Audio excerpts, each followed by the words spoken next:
Sir ప్రధానమంత్రి గారు ఒక మాట అన్నారు, అయ్యా మరి 2 కోట్ల ఉద్యోగాలు ఇస్తాను కదా సంవత్సరానికి, మరి ఏవి ఉద్యోగాలు అంటే ఆ రోజు మోడీ గారు అన్న మాట ఏంటంటే పకోడీలు వేసుకుంటూ కూడా ఉద్యోగమే కదా, పకోడీలు వేసుడు బజ్జీలు వేసుకుంటూ కూడా ఉద్యోగమే కదా అని మాట్లాడిండు.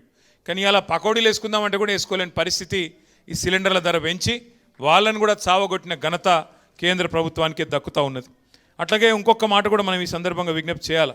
ఇది మీకు ఎందుకు చెప్తా ఉన్నా అంటే సాధారణంగా ఎన్నడూ ఏ ప్రభుత్వం చేయలేదు ఇట్లాంటి పని, ఇవాళ ఈ కేంద్ర ప్రభుత్వం చేస్తూ ఉన్నది. ఇప్పటికే ముడి చమురు ధరలు పెంచి దాని మీద సెస్సులని తుస్సులని ఇంకోటని వేసి 65 రూపాయలకు దొరికేదాన్ని ఇప్పుడు దగ్గర 110-125 రూపాయలకు పెంచినారు పెట్రోల్ డీజిల్. దాంతో రేట్లు అన్నీ పెరిగినాయి. మళ్ళీ ఇప్పుడు సిలిండర్ కూడా పెరిగితే సామాన్యుడు బతికేది ఎట్లా? మరి ఇక దేవుణ్ణి నమ్ముకొని దేవుడి మీద భారం వేసి బతకాలన్నా ఏం చేయాలా కేంద్ర ప్రభుత్వం ఆలోచించాలా. మరి ఏ రకంగా